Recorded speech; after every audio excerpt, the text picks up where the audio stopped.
Oke, assalamualaikum warahmatullahi wabarakatuh. Baik teman-teman sekalian, kembali lagi di video pembelajaran buku saku matematika.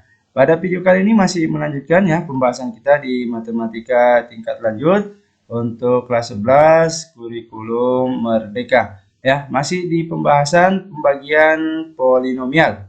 Pada video sebelumnya kita sudah membahas ya cara pembagian yang pertama, yaitu dengan cara bersusun ya. Nah, sekarang kita akan membahas cara yang kedua. Pembagian polinomial juga bisa dilakukan dengan skema Horner ya. Yang mana skema Horner ini juga sudah kita bahas dalam menentukan nilai polinomial kemarin ya. Bisa dicek kembali video kita terkait dengan pembahasan skema Horner kemarin ya. Nah, namun pembagian polinomial dengan skema Horner ini terbagi menjadi tiga ya, sesuai dengan bentuk pembaginya. Nah, bentuk yang pertama kita akan bahas dulu pembagian polinomial oleh bentuk X dikurang K. Nah, seperti apa caranya? Misal nih, suatu polinomial, anggaplah AX pangkat 3 gitu ya, ditambah BX pangkat 2, ditambah CX ditambah D, dibagi oleh X dikurang K. Maka dapat diselesaikan dengan skema Horner. Skemanya seperti ini kemarin ya. Nah, yang pertama yang paling penting yang harus teman-teman lakukan, yaitu perhatikan dulu pangkat tertinggi dari polinomial yang akan dibagi. Nah, dari sini polinomial yang akan dibagi sudah jelas ya. Pangkat tertingginya 3. Artinya apa? Suku pertamanya pasti X pangkat 3. Gitu ya.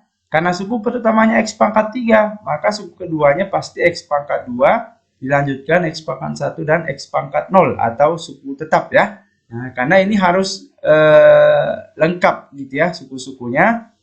Kenapa ini dilakukan? Karena terkadang ada soal di mana salah satu sukunya nanti tidak ada ya. Kemarin kita sudah bahas, jika salah satu suku tidak dituliskan di soal, maka koefisiennya tetap ada, tapi koefisiennya 0 gitu ya.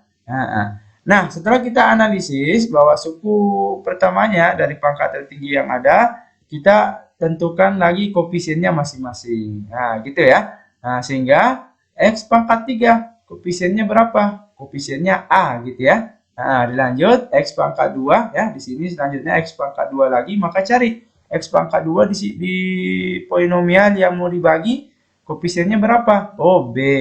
Koefisien X pangkat 1, J ternyata. Dan koefisien X pangkat 0 atau suku tetapnya ya, yaitu D.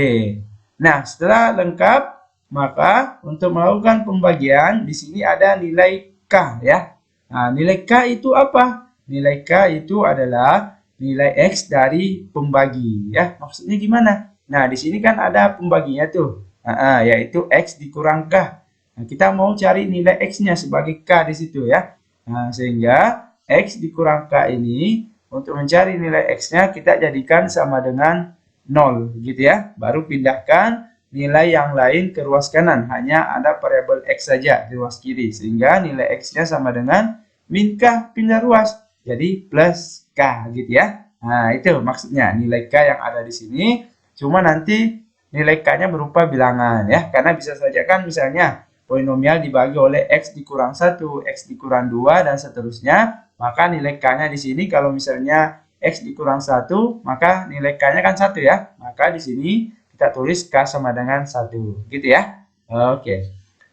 Nah, yang selanjutnya sesuai dengan skema Horner ya. Yang pertama selalu turun sebagai awalan untuk kita lakukan perkalian ya. Perkalian apa? Ada tanda panah. Masih ingat nggak? Tanda panah ini maksudnya apa? Nah, tanda panah itu artinya kalikan dengan K. K yang mana? K yang di sini ya. Artinya A dikali dengan K. Maka hasilnya A dikali K gitu ya. AK. Kemudian hasil perkaliannya ini kita jumlahkan dengan nilai yang ada di atasnya, yaitu B. Ya, kita jumlahkan, berarti anggaplah hasilnya P gitu ya. Nah, biar mempermudah gitu ya. B ditambah AK, anggaplah hasilnya P. Nah, P ini kita lakukan perkalian yang sama. Kalikan lagi dengan K. K yang mana? K yang mana? K yang di sini ya. Oke, berarti P dikali K, hasilnya PK gitu ya. kemudian kita jumlahkan lagi dengan nilai yang ada di atasnya, yaitu C. Nah, anggaplah nilainya hasilnya yaitu Q gitu ya. Nah, kemudian Q ini sama dilakukan lagi perkalian dengan K. Q dikali K berarti QK gitu ya. Nah, anggaplah hasil penjumlahannya dengan D yaitu sebagai R gitu ya. Nah, setelah selesai maka dalam pembagian kan ada sisa tuh ya, ada sisa pembagian dan ada hasil bagi. Nah, yang paling kanan ini atau yang R maka itulah sisa pembagiannya atau X-nya gitu ya. Nah, karena yang sebelah kanan ini adalah sisanya, maka hasil baginya pasti yang di sebelah kiri. Tapi ini hanya koefisiennya saja ya. Jadi A, P dan Q ini hanya koefisien hasil bagi ya, sehingga kita harus menentukan nih pangkatnya berapa, X pangkat berapa. Yang A ini X pangkat berapa, P ini X pangkat berapa, Q ini X pangkat berapa. Nah, kemarin di awal sudah kita berikan tuh catatan ya, dalam pembagian polinomial untuk menentukan derajat hasil bagi, yaitu derajat polinomial yang dibagi dikurangi derajat pembaginya gitu ya. Nah, di sini kita lihat yang dibagikan pangkatnya 3 nih ya kan.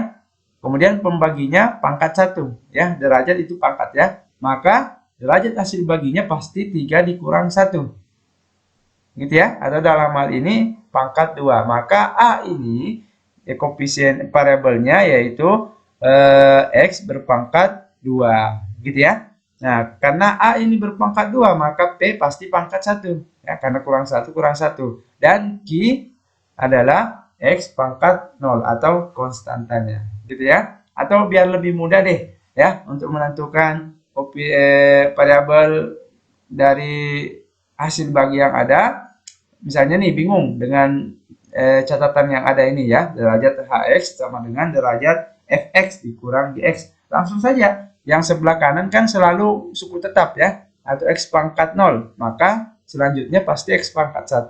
Seterusnya X pangkat 2. Misalnya masih ada nilai di sebelah kiri, maka dia X pangkat 3. Masih ada X pangkat 4. Gitu ya, lebih mudahnya. Oke? Nah, setelah kita tentukan variabel X-nya, maka kita simpulkan hasil baginya atau Hx-nya. A tadi apa variabelnya? Yaitu X pangkat 2, maka AX pangkat 2. Yang P tadi variabel X pangkat 1, tidak ada tandanya ya, artinya dia plus ya, maka ditambah PX. Kalau misalnya nanti min, maka di sini pasti kurang gitu ya. Kemudian Q adalah koefisien X pangkat 0. X pangkat 0 kan konstanta ya, berarti tetap Q saja. Maka inilah hasil bagi atau Hx dari pembagian polinomial yang ada ya. Jadi tadi sisanya adalah yang di sebelah kanan ini ya. Oke. Oke. Nah, untuk lebih jelas langsung kita bahas contoh soal. Nah, contoh soal. Tentukan hasil bagi dan sisa pembagian polinomial. 2x pangkat 3 dikurang 3x pangkat 2 ditambah x ditambah 6 oleh x ditambah 2. Maka kita gunakan skemanya. Ingat, yang pertama tadi apa yang harus kita lakukan? Perhatikan dulu pangkat tertinggi polinomial yang akan dibagi. Kita lihat di sini polinomialnya pangkat tertingginya 3 ya. Maka suku pertamanya adalah x pangkat 3, suku keduanya pasti x pangkat 2, terus x pangkat 1 dan x pangkat 0 atau suku tetap. Selanjutnya kita ambil setiap suku ya, koefisien tiap suku. Maksudnya di sini x pangkat 3. Koefisiennya berapa? Nah, cek di polinomial yang mau dibagi. Mana pangkat 3-nya? Nah, itu dia. Koefisiennya 2. Berarti di sini kita tulis 2 gitu ya. Kemudian x pangkat 2 lagi. Cari lagi. Ada nggak x pangkat 2? Oh, ada. Koefisiennya berapa tuh? Min 3 ya. Ingat, tanda min punya nilai yang ada di belakang. Kemudian x-nya berapa? Ada di situ ya. 1. Ini kan 1x. Berarti koefisiennya 1. Kemudian X pangkat 0 atau suku tetapnya adalah 6. Gitu ya. Nah, ini dulu yang paling penting. Karena kalau ini salah, maka akan salah semuanya. Nah, kemudian nilai K. Nilai K tadi apa? Nah, nilai K adalah nilai X dari pembagi. Sekarang kita lihat pembaginya di sini yang mana? Yaitu X tambah 2 ya. Nah, X tambah 2 berarti kita tentukan nilai X-nya. Caranya gimana? Kita jadikan persamaan 0 gitu ya. Kemudian pindahkan nilai yang lain ke ruas kanan.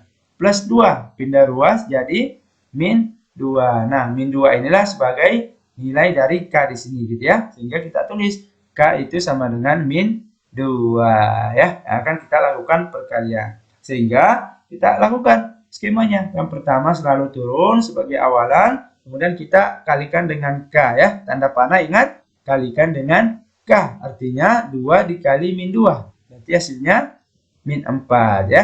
Nah, hasil perkaliannya ini kita jumlahkan dengan nilai yang ada di atasnya. Min 3 ditambah min 4.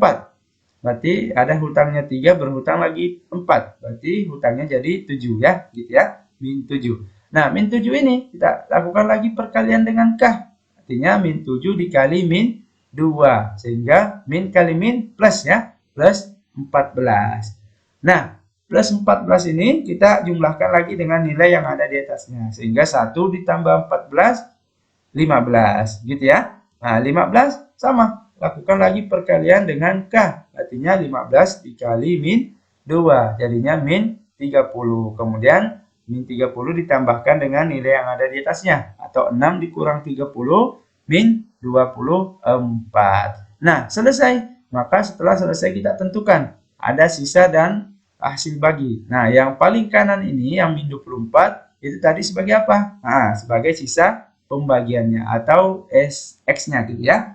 Nah, yang sekarang kita mau tentukan hasil baginya. Yang mana tadi? Nah, yang di sebelah kiri ini. Cuma ini hanya berupa koefisien sehingga kita harus tentukan dulu pangkatnya ya. Ingat tadi pangkat hasil bagi gimana cara menentukannya? Nah, yaitu derajat yang dibagi dikurang derajat pembaginya. Atau lebih mudahnya begini deh. Yang 15 ini paling kanan kan selalu konstanta tuh. Atau dalam hal ini 15 ini variabel X-nya X pangkat 0 gitu ya. Kemudian ke kiri maka pasti X pangkat 1 ya. Naik 1. Kemudian ini pasti pangkat 2 gitu ya. Mudahnya seperti itulah. Sehingga hasil bagi atau HX-nya kita tentukan. 2 tadi apa? Yaitu X pangkat 2. Sehingga 2X pangkat 2. Nah, di sini min 7. Berarti di sini tandanya tetap kurang 7 ya. Nah, kurang 7 apa? 7X pangkat 1 atau 7X saja.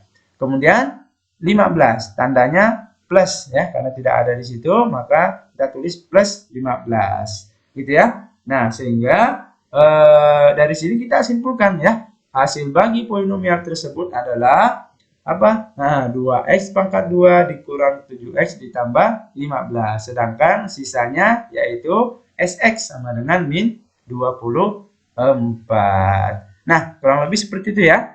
Pembagian dengan skema Horner untuk membentuk pembagi yang pertama.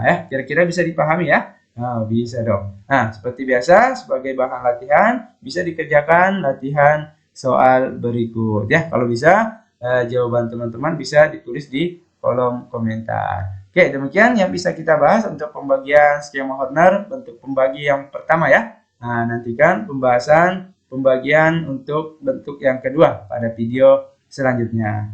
Demikian, semoga bermanfaat dan bisa dipahami. Tetap semangat dan selalu berprestasi.